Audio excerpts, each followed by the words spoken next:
Um, Happy to introduce Dr. Jason Dortch. He is currently at the University of Manchester in England in the Department of Environment School of.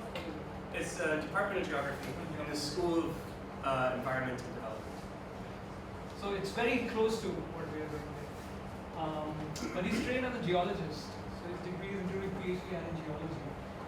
And that is something we don't really have specialization here. So we thought it would be very interesting to get a sense of that discipline, its perspectives, and especially as it relates to the Himalayas, and in particular Ladakh, which is what Jason is going to talk about. I know some of you have interest in this region.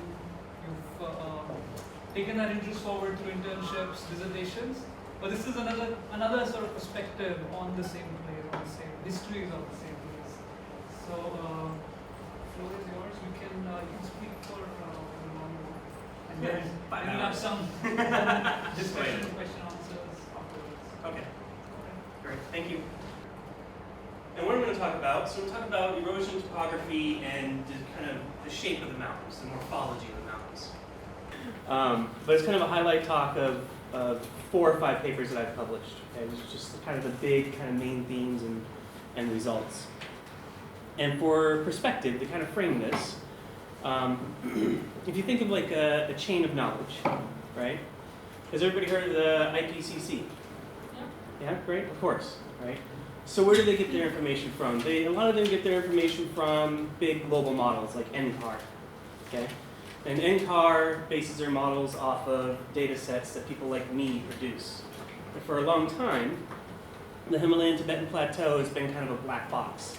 They make some general assumptions about glaciation and the monsoon and stuff like that, and they go, okay, that's good enough, and just chuck it in there. And I've been thinking about this over the last couple of years, and one of my goals, I'm not quite there yet, but I'll show you some work that I'm currently doing on modeling, to produce kind of a glacial data set that somebody like NCAR, they could take their model and use it to improve the resolution of what's going on in that region, because it's important climatically for the world. So that's just kind of the perspective. Okay. And then there's some people that I've been working with.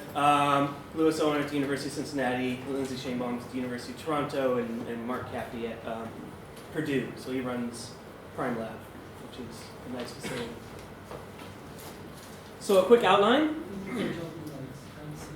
I'm going to talk about surface processes first and how they shape mountains. Then I'll talk about glaciation a little bit, and that's important because there's a big debate in the literature about whether glaciers or rivers shape mountains, right? Which one's more important?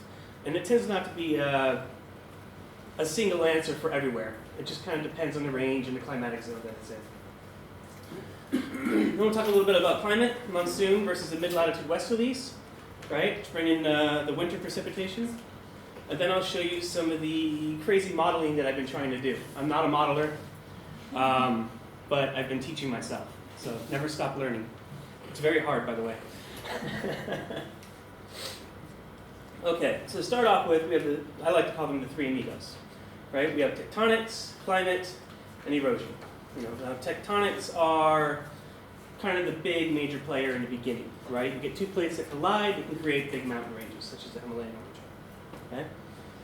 And that can have an influence on things like climate. You uplift the Tibetan Plateau, now all of a sudden you have a pressure difference, right? So the Tibetan Plateau is high, it's very dry, you get lots of heat in the summer, causes a low pressure zone, right? And that induces the monsoon. So tectonics can affect climate.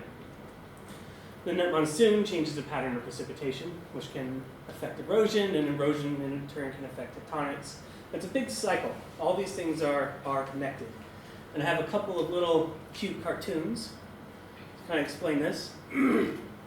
So if you think about orographic precipitation, this is just as clouds go up over a pass or a tall peak or a mountain range, the air gets thinner, thinner air is cooler, cooler air can hold less moisture, so you get more snowfall.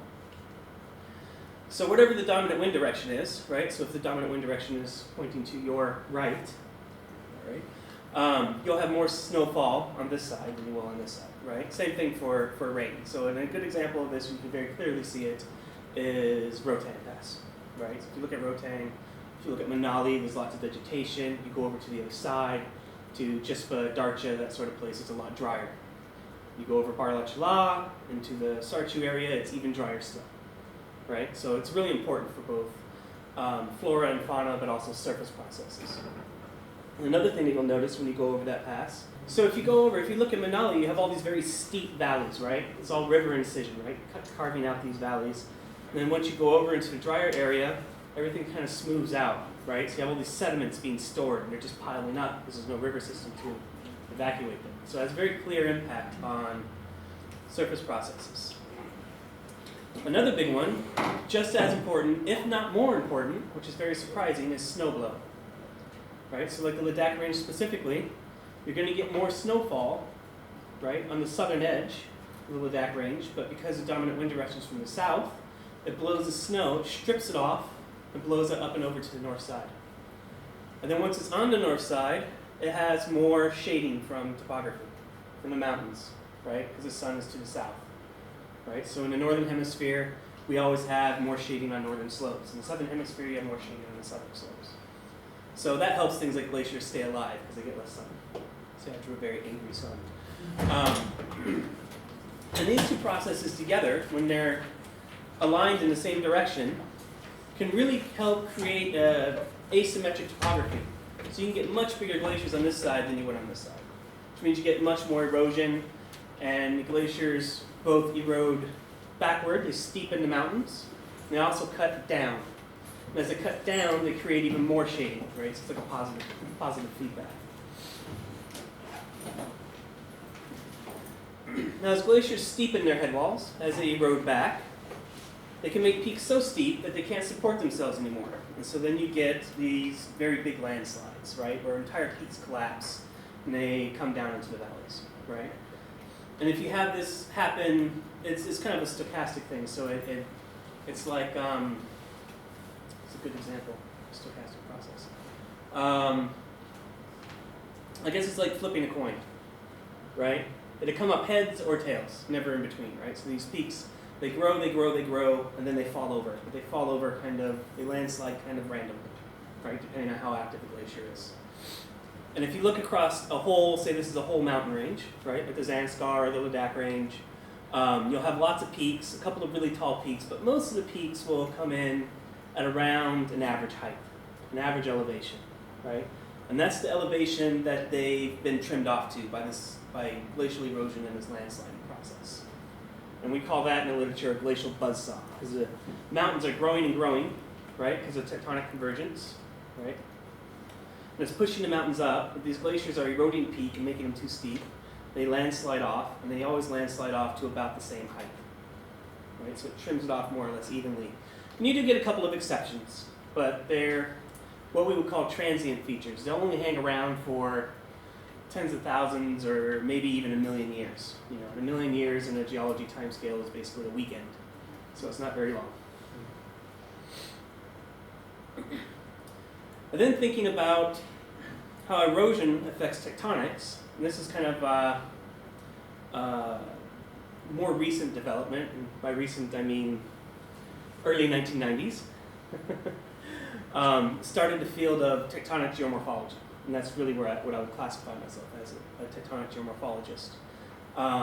You have this kind of glacial buzzsaw process, right? So if you have, for example, the Earth's crust floats on top of the mantle, kind of buoyantly, right? With a block of wood on water, okay? If you have a block of wood on water, if you shave off some of the wood on top, right, it's going to rebound, right? Because you remove some weight, right? It's not going to come back to the same height, but it's going to rebound some. And so the Earth's crust will actually rebound 5/6 of the original height, right, on average. And that's the key part, it's on average. So if you have a process like this glacial buzzsaw thing where everything's about the same elevation, right, you trim some off, it's going to rebound, and it'll just be a little bit lower than it was before. Now if you erode your valleys unevenly, okay, so if you change your valley spacing, if you create valleys that are wider and deeper, which glaciation likes to do as well in some cases, you can actually change the shape of your mountains, right? So instead of lots of little valleys and little peaks, you can have fewer valleys, right, that are bigger and wider, and fewer peaks.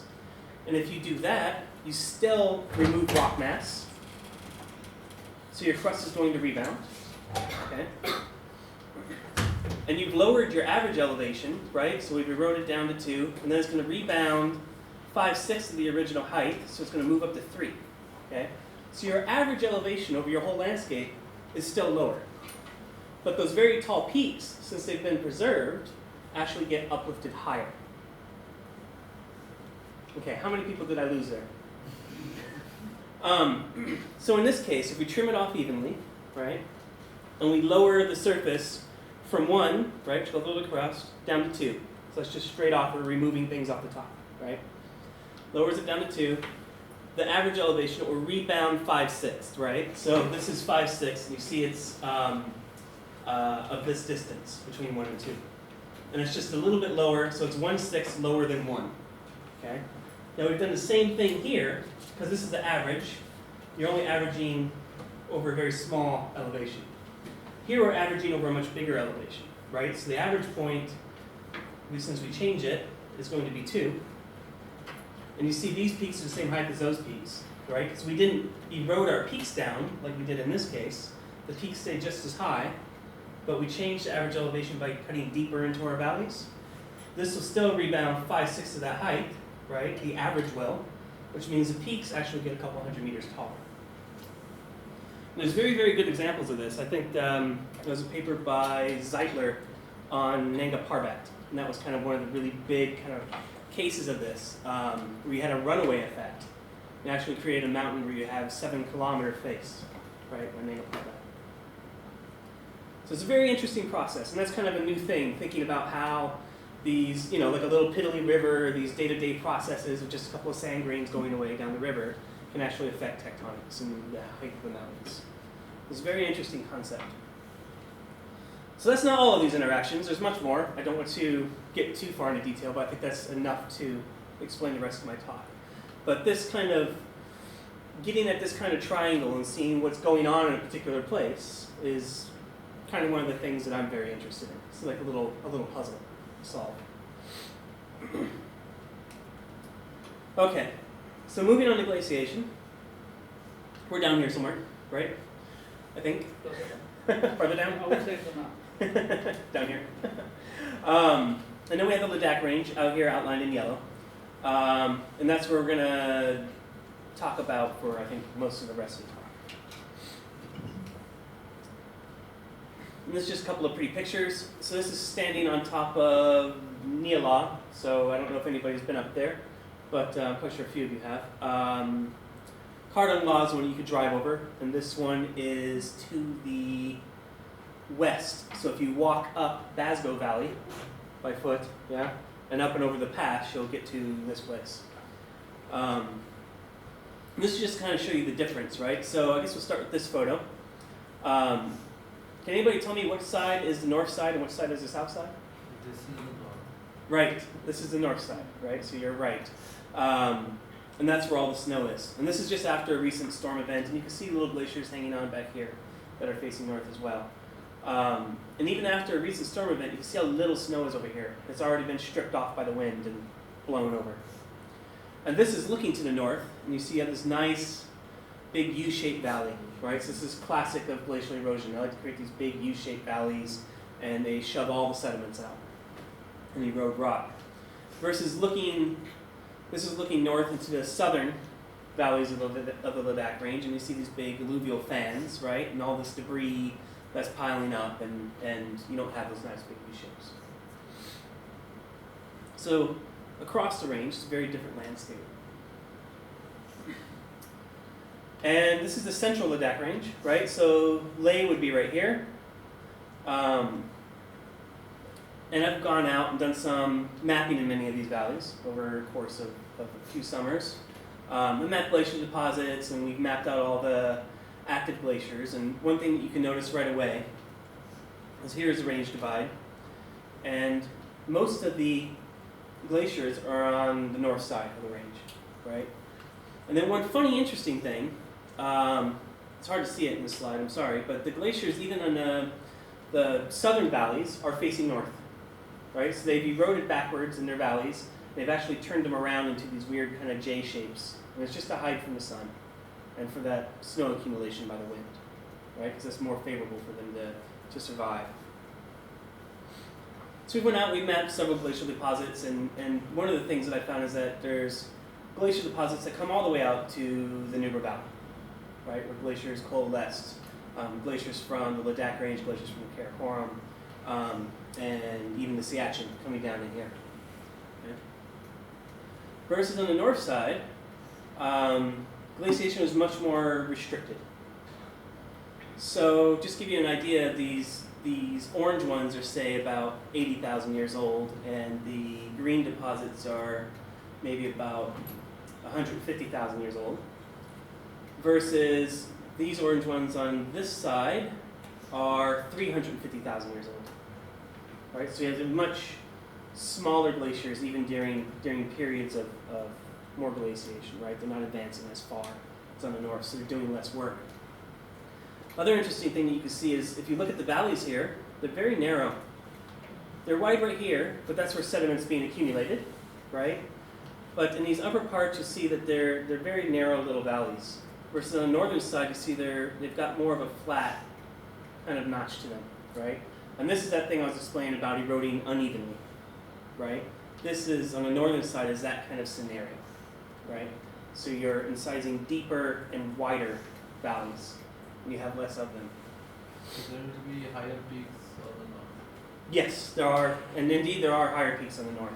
I mean, I didn't bring all the swath analysis and everything, but the elevation actually increases to the north to about a third of the way, to about here, and then it finally starts to drop off. So some of the highest peaks are north of the divide right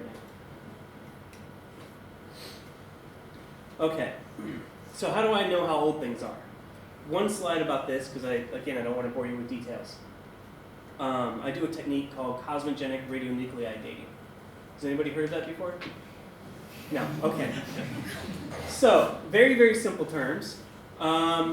Think of galactic radiation. So really, really high energy stuff from the Big Bang that's left over, right? Those really high energy particles come down, they hit an atom in the atmosphere, and they start a cascade of all sorts of crazy species of particles and isotopes. This is how carbon-14, for example, is produced. You guys heard of carbon-14 dating? Yeah? Some of those particles, right, so they make it all the way down to the Earth's surface, right, and penetrate rock. And when they hit an atom in a rock or even in an atmosphere, they split the atoms apart. And that's how they make these really rare, weird isotopes. So, I use one called beryllium-10. And basically all you need to know is that at a given elevation, we know how many of these atoms are being produced per year. So in a low elevation, someplace like Scotland, you're making about 4 atoms a year, not that many.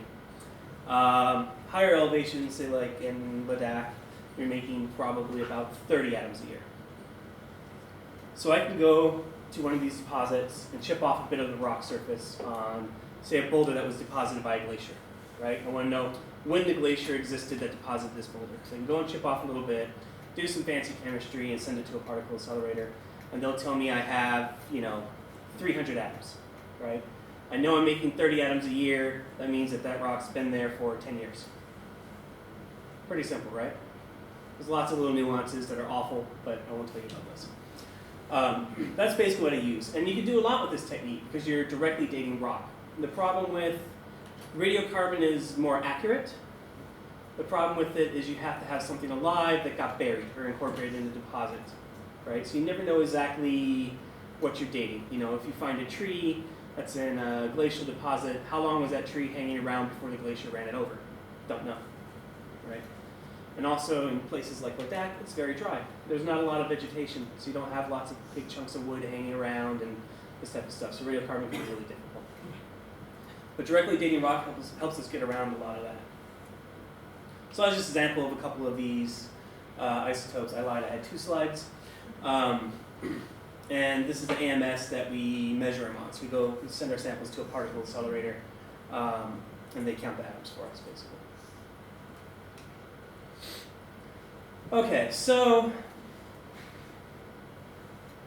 it took about 5 papers and 6 years worth of work to come up with this figure. You gotta love academia. The rewards are so great. I get 1 figure.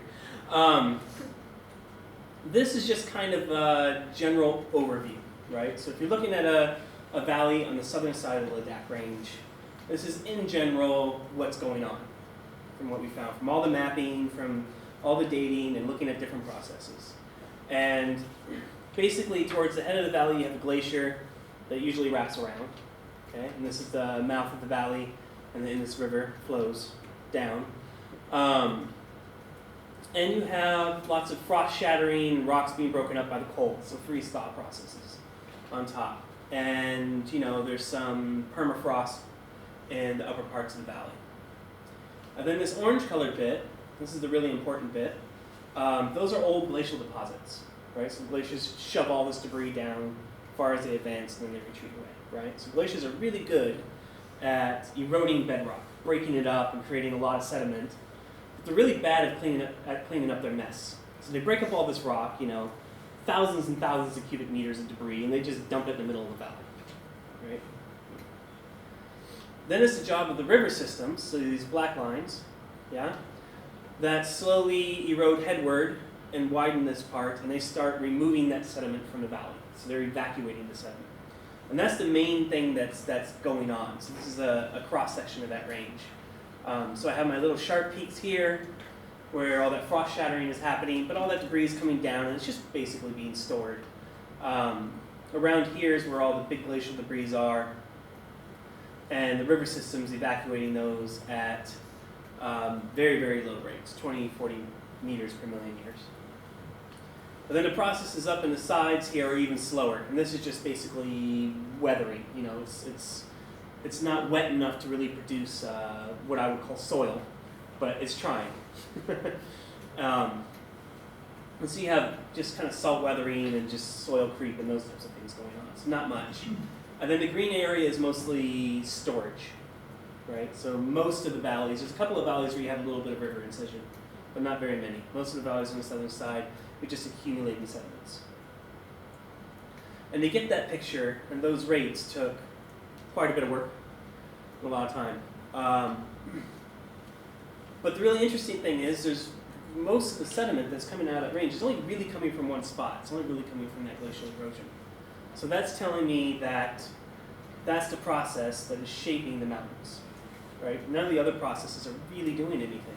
The rivers aren't cutting down into the valley or cutting down into the bedrock or anything like that. They're just removing the glacial debris.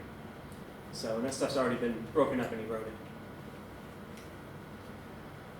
So using that and thinking about it, we extrapolated back, and this would be a picture of what the central part of the Ladakh Range would look like, say, 20 million years ago. It was much more symmetrical. The divide would have been right down the middle of the range, and it would have looked fairly similar on the northern and southern side, right? Newber Valley would be over here somewhere, and the Zanskar would be off to the south. And the green are supposed to be sediments from the Zanskar Range, right? So back then you would have had sediments coming out of both sides fairly evenly, meeting somewhere in the middle of the Indus Valley. And now what we have is much reduced processes on the southern side. The green sediments from the Zanskar coming into the Ladakh Range, right? This push the Indus River right up against, right to the north up against the Ladakh Range. And all the glaciers, since they're favored on north-facing slopes, on the southern side, they've turned around in their valleys. And on the northern side, they've actually eroded through the divide and started capturing tributaries, right? Making those catchments on the southern side, on the northern side, much bigger, right? And you have a bigger catchment, means you have more water. And the more water you have, the more stream power you have, which means your rivers can erode more as well. And so down at the bottoms, they're incising down as well. And because of that valley spacing difference, right, some of that erosion, and also due to some transpression along the Karakoram Fault, this northern side is slowly uplifted, while the southern side is kind of pinned, right? So everything's kind of hinging over. Now I mentioned transpression. Does everybody know what transpression is? Okay, everyone take your hands, put them together. Okay, slide them past each other, right? That's a strike, slip, fall. And that's what's going on right there. So if you imagine these are arrowheads, this would be the tail, right? If you look at the tail, right, you see an X, and that would be the arrowhead. So that's the direction it's moving. So this side's moving away from you, this side's coming towards you, right? So put my hands together and slide them. That's a strike, slip, fall. And that's a piriform fault. Now there's a big bend in the fault right there. So if you put your hands together again and bend them, now try to slide them past each other evenly. And you can't, so they get stuck, right? That stuck creates pressure, right, between my hands, and that's what squeezes up the rock, right? That's transpression when you have a bend in the fault. And so that's what's going on the northern side. So that's helping lift it up. And then you have all this extra erosion feeding into it, unloading the crust, making it less heavy, and it's buoyantly rebounding. Cool? Yeah? Okay. I thought it was what I mean.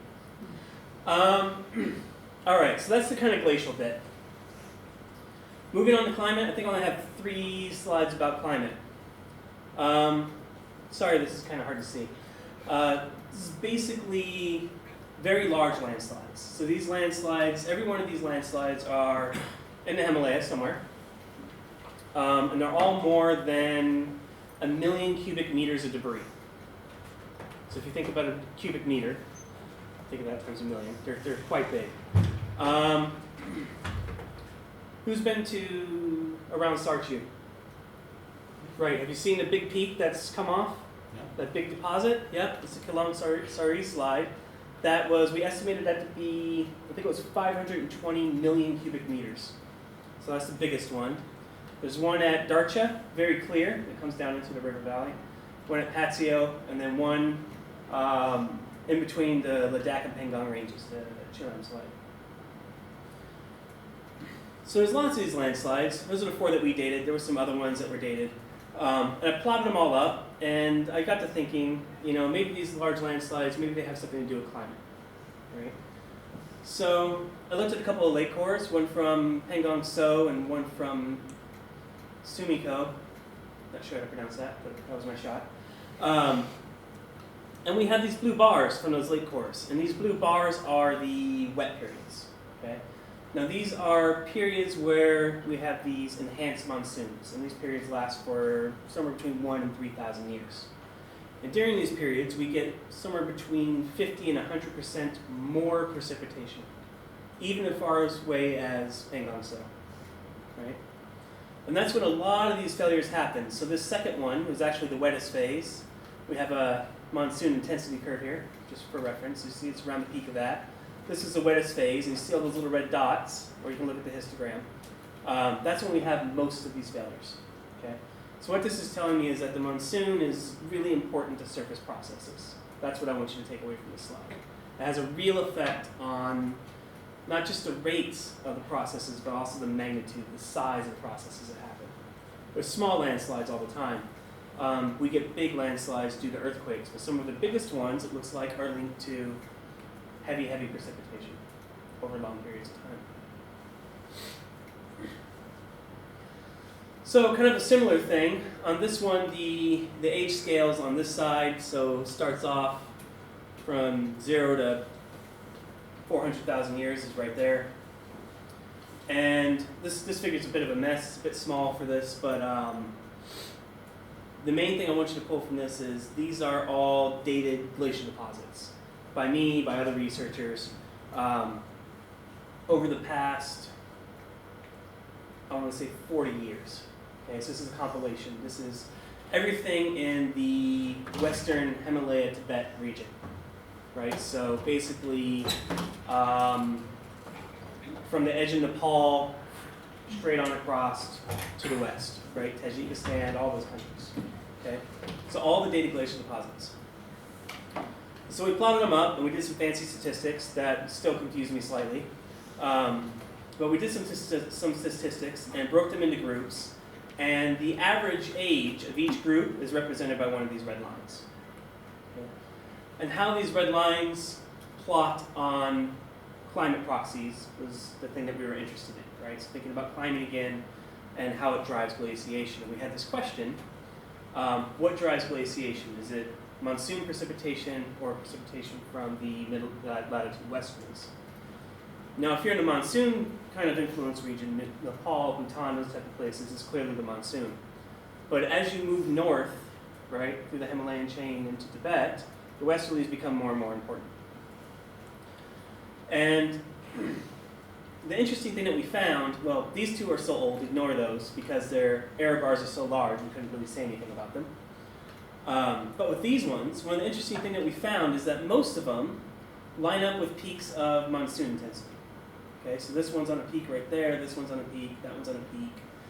That one's probably controlled by the westerlies. These two are probably monsoon. That's off the insolation curve, so that's probably monsoon. And then we have the last glacial maximum, so that's like a worldwide global event, and that seems to be tied to the westerlies. So most of these old advances appear to be driven by the monsoon. Makes sense, right? Okay, get a lot of precipitation from the monsoon. From the last glacial maximum, so from about 21,000 years and younger, almost every single glacial advance that has been dated in the western Himalaya ties to the mid-latitude westerlies. Okay, so we have some that line up with ice calving events that happen in Greenland, this yellow one, Heinrich 1, with cold phases like the older Dryas and the most recent one, the younger Dryas. And where we have strong monsoon activity, we have very few deposits. And then the most recent ones, again, are tied to Northern Hemisphere events, Little Ice Age, Roman Human Period, these types of things, right? Which are also driven by the westerlies. And this really got me to thinking, why was there a change? Why was there a change from seemingly monsoon-dominant glaciation, right? Monsoon-driven glaciation, sorry, to westerly-driven glaciation. And I got to thinking a little bit more, and a change doesn't really seem to make sense. And so we came out with this hypothesis that, and this is something that I'm currently trying to test. So my current hypothesis is that this has always been the case.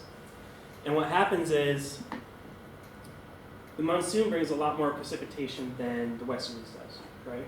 So you get a monsoon-driven advance, you get a very large glacial extent. The glaciers leave some debris very far out in the belt, okay? Then the glacier melts back, right? Then you have a series of small glacial advances. Glaciers leave debris here, leave debris there, somewhere close, right? Those small advances are driven by the westerlies, okay? Then the next big monsoon cycle comes around, and you get another large advance, say out to here. Since glaciers bulldoze everything that's in front of them, that whole westerly record will be wiped out, right? So what you have is just seeing the ends of the monsoon cycle. That's only what's being preserved. And all these small westerly events that we see from 20,000 years and younger have been wiped out each time. So only the last cycle is being preserved. It's an interesting idea. Really, really hard to prove because as evidence has been destroyed, right? So now you have to rely on modeling. But that was a big kind of question that I have right now. And why I'm interested in that is big glaciers, right? They have a lot more mass, they'll do a lot more erosion, but they're not around for very long. Versus all the time in between, we have these small glaciers, right? Maybe they're not as active, but they're eroding a little bit. But they're always eroding a little bit, every day, every day, every day. So which one really shapes the mountains? The big advance that moves a lot, but is only there for a little while, or a smaller glacier that only moves a little, but is there for a long time? So that's the thing that we're trying to get at. Okay, so to the modeling. I think I only have about 4 or 5 more slides, so hopefully you can stay awake. This is just a cross-section of a glacier. And what people do a lot with glaciers, you've probably seen somewhere in the literature people talking about ELAs, right? Does anybody know what an ELA is? No, okay. So on a glacier, towards the top of the glacier, you have this accumulation zone, right? So that's where snowfall accumulates all, throughout the year. And then somewhere down towards the bottom of the glacier, towards the toe, you have an ablation zone. That's where snow melts, right? And somewhere in between that, you have an equilibrium line. Okay, that's where the annual average melt is equal to the annual average snow accumulation, right? So it's just a line of balance, right? And if it's somewhere in the middle of the glacier, that means the glacier's happy and it's going to stay where it is. Okay? If the ELA is way up here, that means most of the glacier's in the melting zone and the glacier's going to shrink until that ELA is in the middle.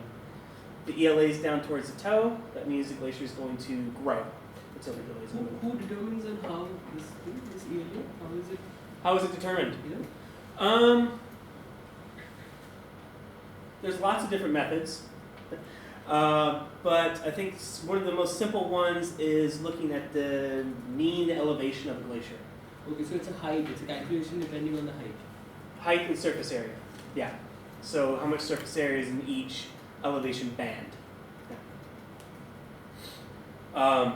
The real way to do it is to dig pits in the snow and measure the depth and all this type of stuff. But there's only maybe about 300 glaciers in the world where they're actually monitored every year. And those records are maybe at most 80 years, right? So we rely on other methods to look at other glaciers in the world and also to look at glaciers that aren't there anymore, right? So reconstructing what a glacier would look like based off of its deposits. So we have to rely on these other kind of techniques. So I just wanted you to know what an ELA is, so you have an idea of what I'm trying to model. Okay, without getting into too much detail, I've whipped up a monsoon proxy, right? So this is just a proxy of how intense the monsoon is over the last 300,000 years, 350,000 years. And down here at 0, that's today, right? So it's been a lot stronger in the past, but also a lot weaker, right? And this is just basically a pressure index. And then we have a proxy for the westerlies, which is the 018 isotope record from Greenland, right? 0 also being today. So now if you can imagine with me, these two figures, all they are is this curve, okay? So if you think about a column of pixels, right? The reds are highs, the blues are lows, right? So the reds would be a peak, the blues would be a deep trough, right? And so each column is one of these curves going down, just broken up into 1,000-year chunks, okay? So you can see this big deep trough is this blue line right here, and this peak is this first one, right? And you see that they fade out and they get smaller. So 0 is this kind of teal color, so they come out to 0 there. So all I'm doing with this is I'm taking the same curve, but I'm plotting it 100 times, right? And each time, I just shrink the amplitude of those wiggles a little bit until I get a flat line at the very end. Okay, so this very end column would just be a flat line. And I do the same thing for the westerlies, right? So high peaks are red, low troughs are blue. I do the same thing out until they're a straight line on the opposite edge. Okay? So now the next step I did is I just add those two grids together. Okay, so then I have kind of a mixed model, right? At one end I have a pure monsoon proxy, at the other end I have a pure westerlies proxy. And everything in between, so if you come one column in from the right, it would be 99% this curve, 1% that curve. Next one's 98 to 97.3, like that, right?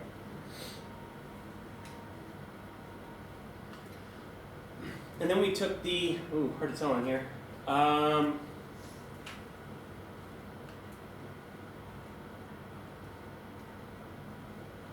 Where's Basgo? There? I think it's around there.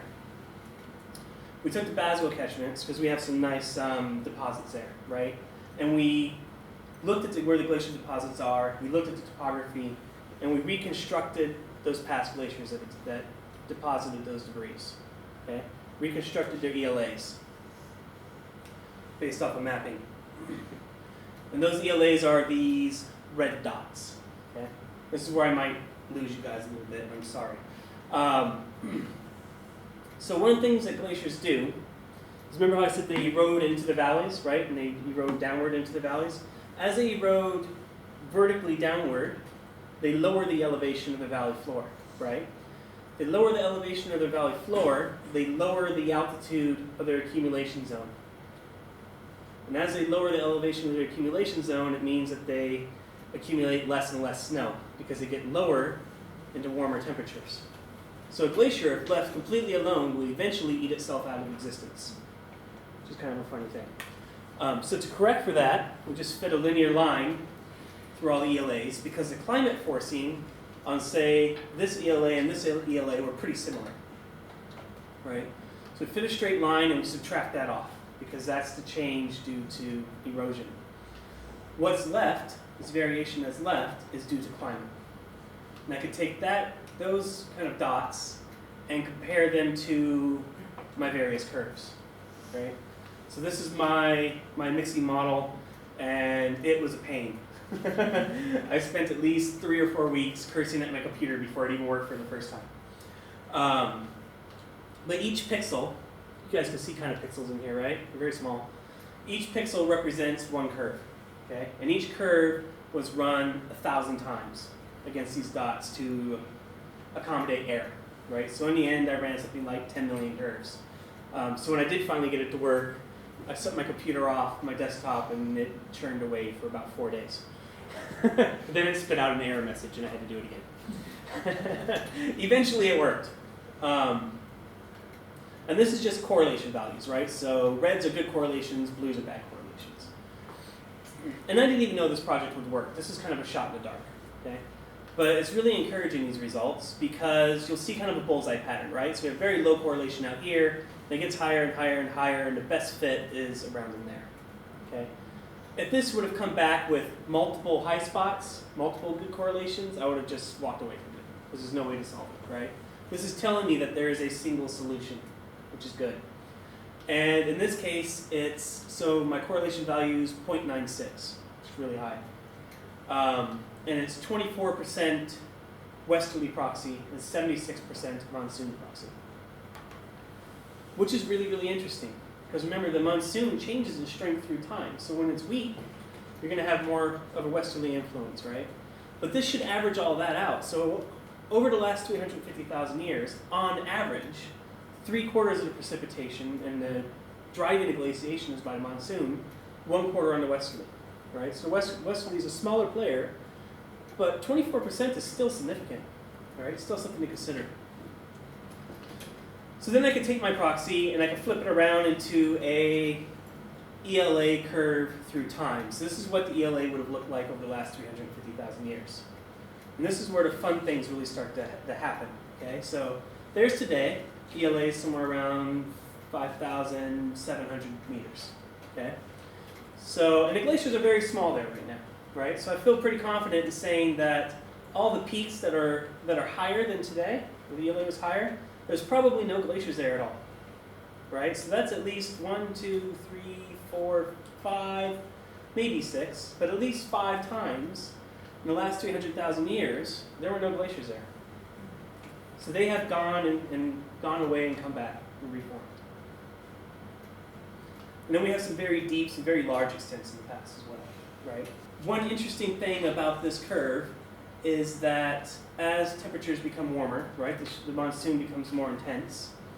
And right now what we're seeing, I think, in the Ladakh Range is the glaciers are starting to grow a little bit, right? So from the 50s, from the records that I looked at, from about the 50s to about 2008, the glaciers were shrinking. And then from about 2008 to about 2011, 2012, they stayed pretty steady, and now they're starting to grow a little bit. And one of the things behind that is the monsoon becoming stronger. So there's more clouds making it over the Ladakh Range. You have clouds that reflect sunlight, right? So the temperatures have dropped by a couple degrees C for the average summer temperature. And because there's more clouds, there's a little bit more rain, right? So rain, I believe, went from about 100 mils per year to about 150 mils per year. So the glaciers are growing a little bit. And they should continue to grow for probably about 20 or 30 years, okay? After about 20 or 30 years, temperatures will be warm enough where that snow that's falling right now will become rain. And rain cuts through glaciers like Swiss cheese. So when it gets a little too warm, it'll start raining on those glaciers and they'll disappear within a few years. They'll just go catastrophic.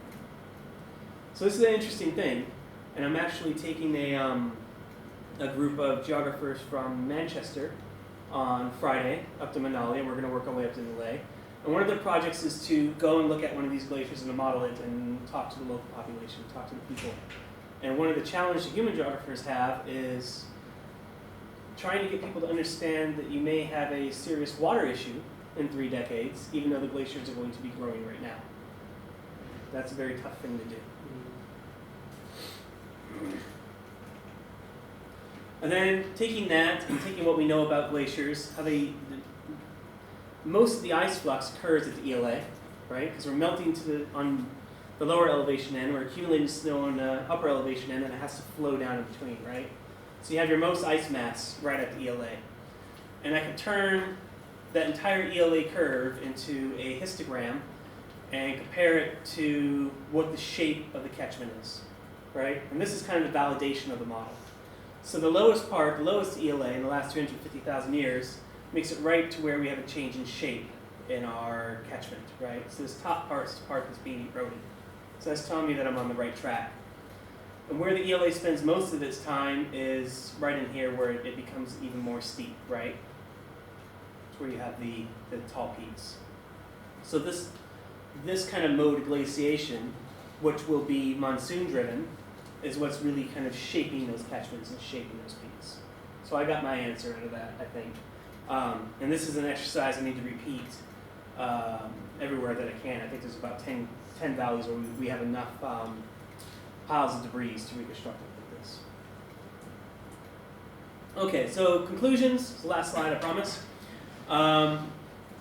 Basically, we have really slow erosion rates over the last 20 million years, and then go into all these details with you. In the Ladakh Range specifically, that southern side, it's been arid for at least 20 million years. It's a very long time. It has had periods of enhanced monsoons, but they're short-lived. Remember, they're only a couple of thousand years long. And when those types of things happen, when we do get these enhanced monsoons, which we may be moving into soon, you're going to get, well, the system's not equipped to handle that much water, right? It's an arid environment. There's lots of sediment stored everywhere. So when you dump a lot of water on it, you get things like debris flows and big floods, right? So we should see more of that, more flooding, more big debris flows, bridges being washed out in the future. Also through the research, we found that glaciers are the most effective eroders. So they're the ones that are shaping the topography. Remember that slide I showed you where all the sediment was coming from.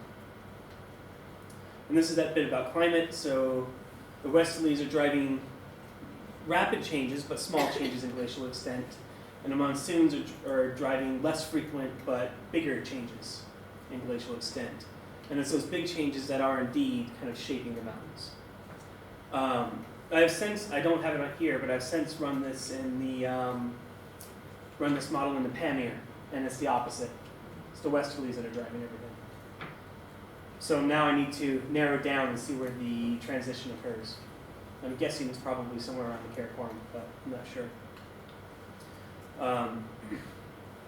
That's kind of the big thing also with the modeling. It's interesting to know that glaciers in Ladakh have disappeared several times over the last 350,000 years. And that's about it. Any questions? Yes?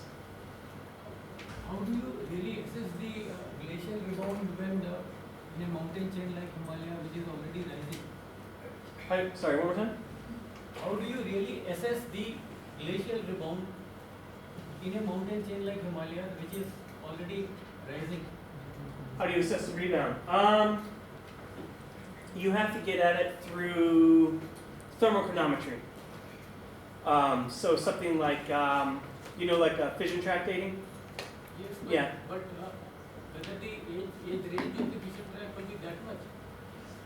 If you go someplace like Nanga Parbat, the fission track and the helium ages as well are really, really young. They're on the orders of, they're less than 1 million years. They're hundreds of thousands of years. And it's one of the few places, because the erosion and the uplift are so rapid, you can actually start to compare geomorphic and tectonic kind of processes.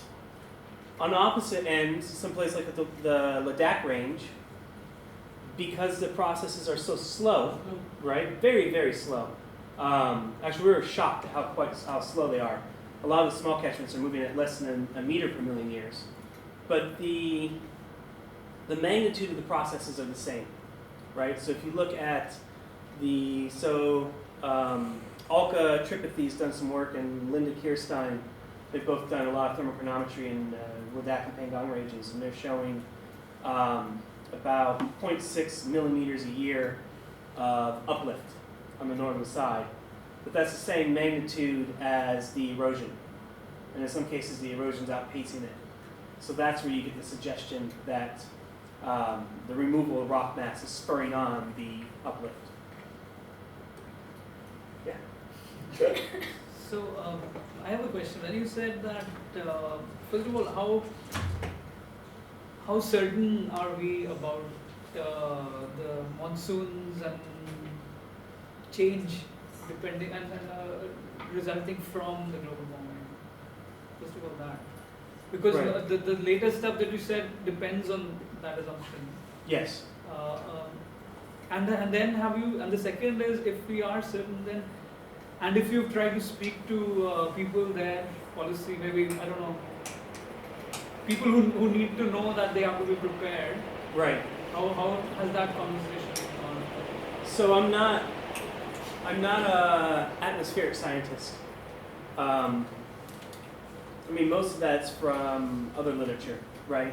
So about the enhanced monsoon phases is a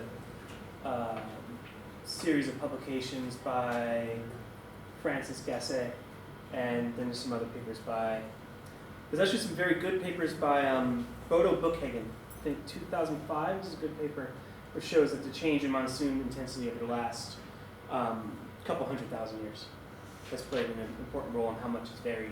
They've also had data from, the TRIM satellite, the Tropical Rainfall Monitoring Mission, right? So it shows how precipitation comes out with relief and those types of things.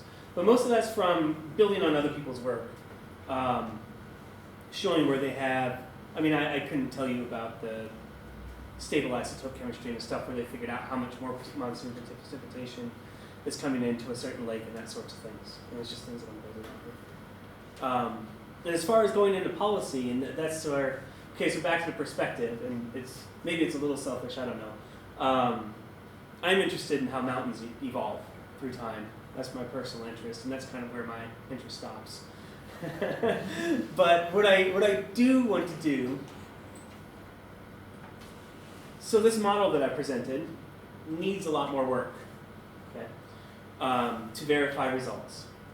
And once I get it to a good point, I think I can provide a data set that somebody like NCAR can use in their model, right? Because what they want is, if I can get this to work right, I can make some inference. So of course it will have significant error, but I can make some inference about glacial coverage over the Himalayan-Tibetan chain at 1,000-year intervals. Okay, that inference will be based off of, a dozen glaciers across the chain, and we're going to say something about the whole plateau, right? So there's going to be large errors involved, but it's way, way more better than what they're doing now. So it's just an incremental work to try to improve that. They're the ones who will take it to policy and all this other type of stuff. I've talked to 1 or 2 politicians in my life, and I really don't have much interest. But that's just me personally. Questions? So basically, according to this, we'll see more erosion in the coming years, like we haven't seen in the Ladakh. Sorry, one more time?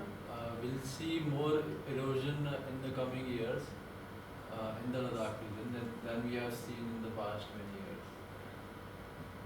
That's the prediction I'm making.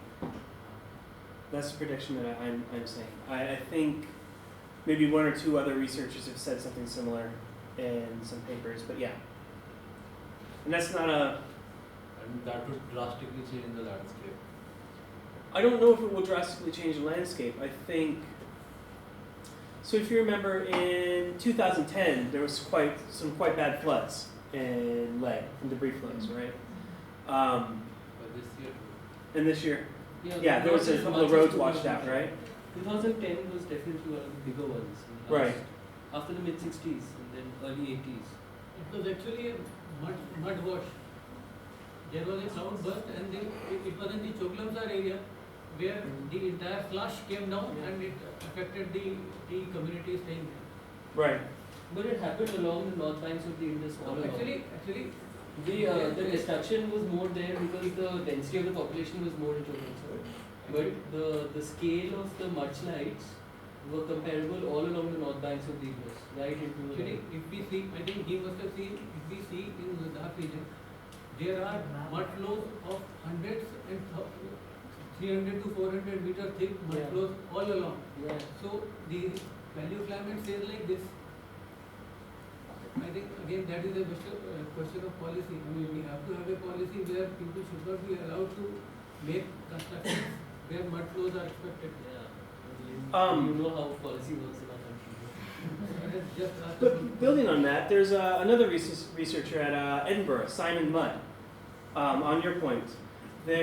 So they were looking, they went back, so I collected my erosion rate samples before 2010 floods, and his group went back after the 2010 floods. So the sampling technique that I use is supposed to give me an average erosion rate over the past 30, 40,000 years, right? So an average of 30, 40,000 years of erosion, right? So big events kind of get averaged out, right?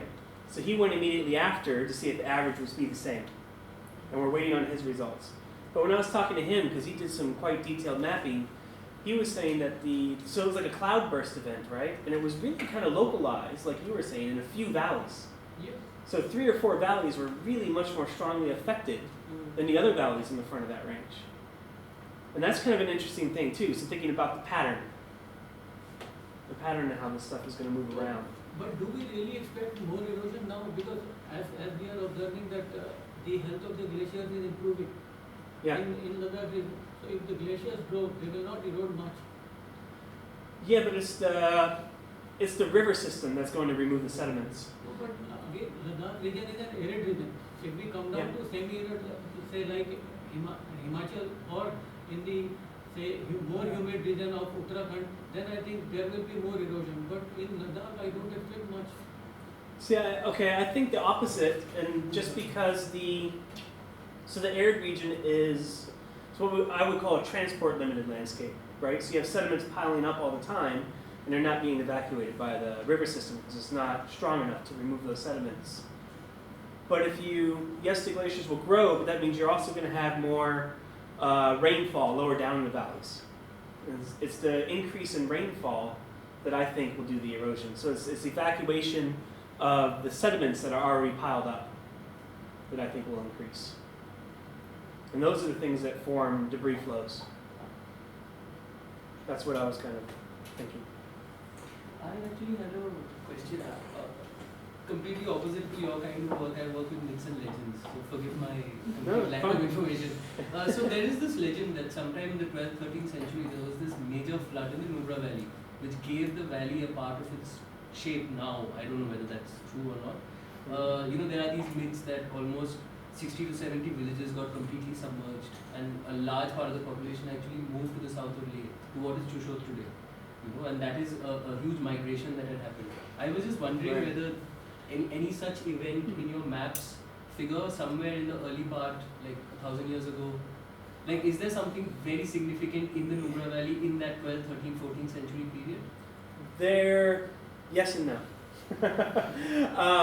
I don't have it on this map. I think there's a paper, I published a paper about the glaciation in the Nubra Valley, I think in 2009. And on that paper we show that 40,000 years ago, the Siachen Glacier came around around this bend, okay? And the other glacier that's up here in the Karakoram, it only made it out to about over here, okay? So this river was effectively blocked off right here by the glacier. And there's some lake deposits and some shorelines that are there from that. And there's, but that was 40,000 years ago, and when the glacier melted back, that would have drained catastrophically. So there could be something in that, but it's a lot older. And the white sand is a produce of that?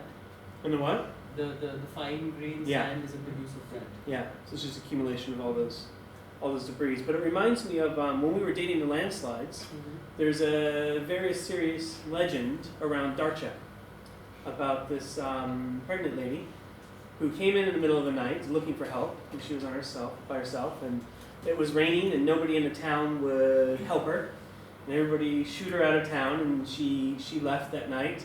Then later in the night, that big landslide came and buried the whole village.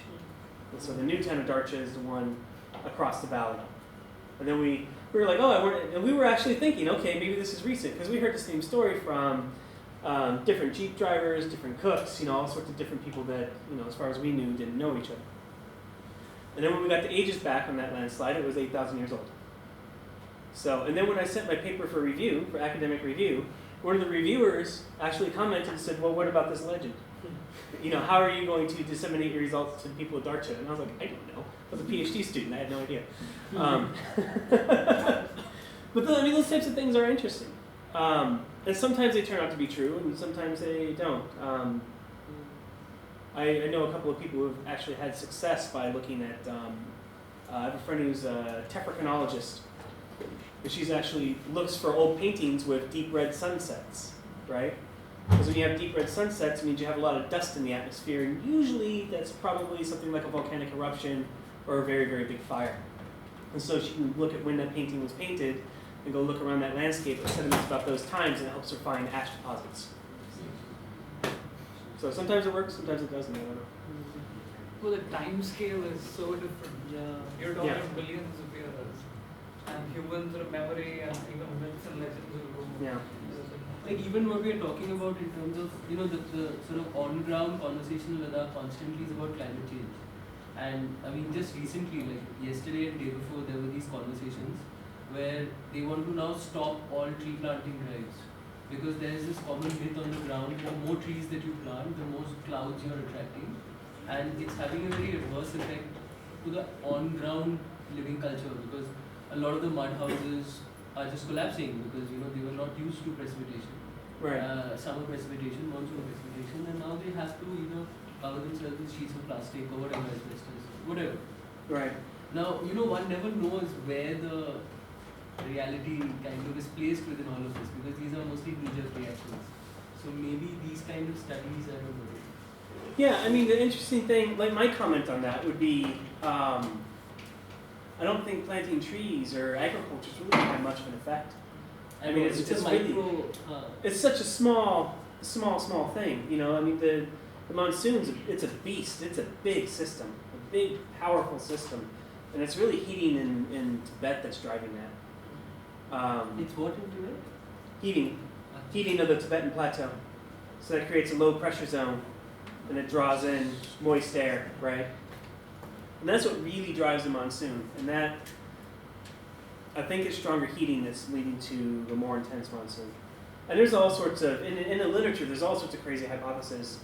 Well, they're not crazy, but different hypotheses. And some of them are that if the monsoon becomes strong enough, right, you'll increase cloud cover so much that you'll cause a large glacial advance, right, and actually create a localized ice age. So people have actually said things like that in the published literature. And it's not outside the realm of possibilities. I don't think it will personally happen, but have you guys ever heard of the Younger Dryas event? So the Younger Dryas event was a glaciation that occurred mainly in North America, and the more and more that we do research on it, we find out that it was localized, much more localized than previously thought. And the main hypothesis is that there's a big ice sheet that was melting on the North American plate, right, sitting above Canada, and a big freshwater lake formed at its margin, really, really big lake, Glacial Lake Agassiz, and it drained catastrophically into the Atlantic Ocean, which slowed down, because you had all this fresh water, which is not very dense, slowed down ocean circulation. And when you slow down ocean circulation, you don't get as much heat pulled north from the equator up to Britain, right? So all of Western Europe went into a short-lived, it's about 1,200 year long ice age. Very short, intense ice age, and then popped right back out of it. And most of the other world didn't experience that. So it's a kind of a short-lived, fairly localized ice age, which is really interesting. So those types of things do happen. And I guess the only thing I can say is the systems are really complex. Yeah? I was a little afraid asking this, it sounds silly, but since you mentioned these feedbacks, what are the time lags you're talking of between in the slide where you mentioned the monsoon event and the surface process? Because clearly you're on a different time scale, it's not human. Right.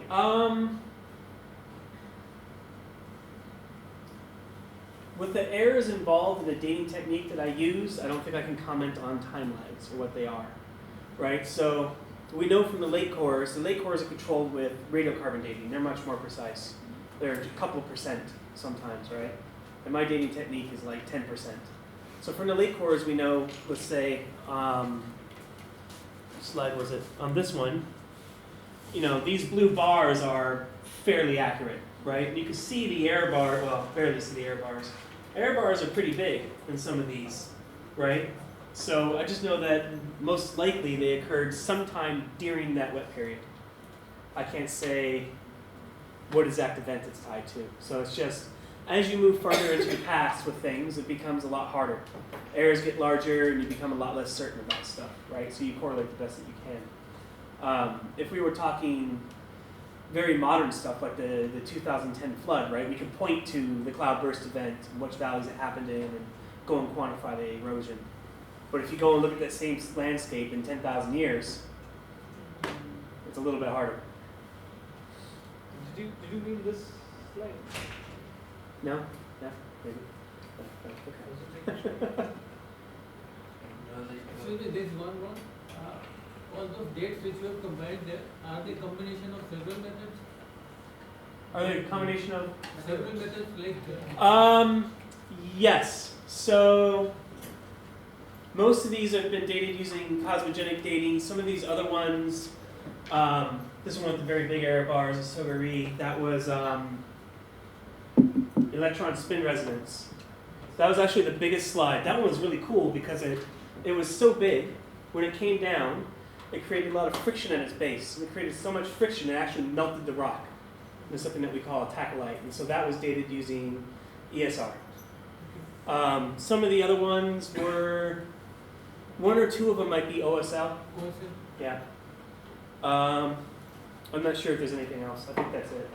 So Cosmo, OSL, and ESR. OSL of the quartz grains? I think so, yes. That was the first paper I published. It's very fuzzy. It's hard to remember. But I review I present all the evidence for each, like summary of the other papers. So all the ones in white were previous literature. So I summarize, what method they used, how good it was, how accurate the dates were, all that type of stuff is in that paper. Maybe one question from this side.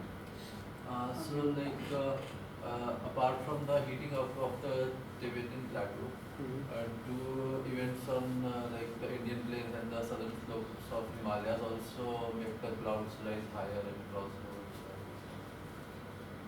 And also, sorry, I missed it. I didn't understand the last part. I'm saying apart from the heating, yeah. Heating of the Tibetan plateau, does the heating or increased heating on the southern slopes of Himalayas and the plains also make the more clouds cross on the ocean?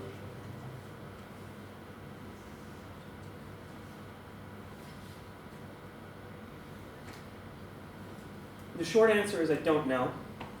But thinking about it, just thinking of the theory of how humidity works, right? Warmer air holds more moisture in general. So I think if you did have stronger heating on the plains, your air would have more moisture, so the ability to carry more precipitation up to those spots of the mountains. So, yes. If it rises higher also to cross the mountains. Right. Yeah, I think it would. I think that's right. I'm not an atmospherics expert, but that makes sense, yes.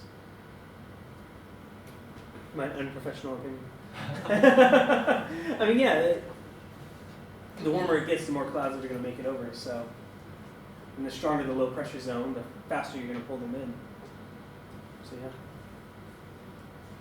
I think intertropical convergence zones has a role to play in this.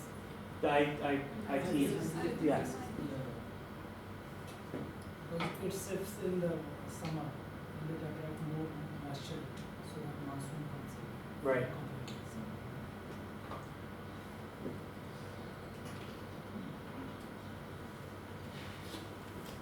there are so many different factors playing a part in just this monsoons, and then that has so many other Yeah, impacts and effects. lots of effects.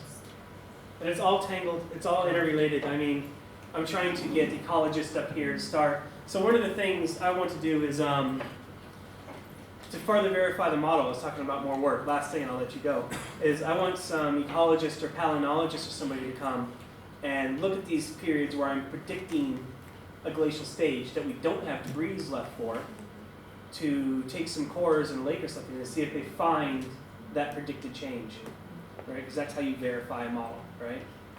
So just, you can look at many aspects of it like that. Thank you for coming. Yeah.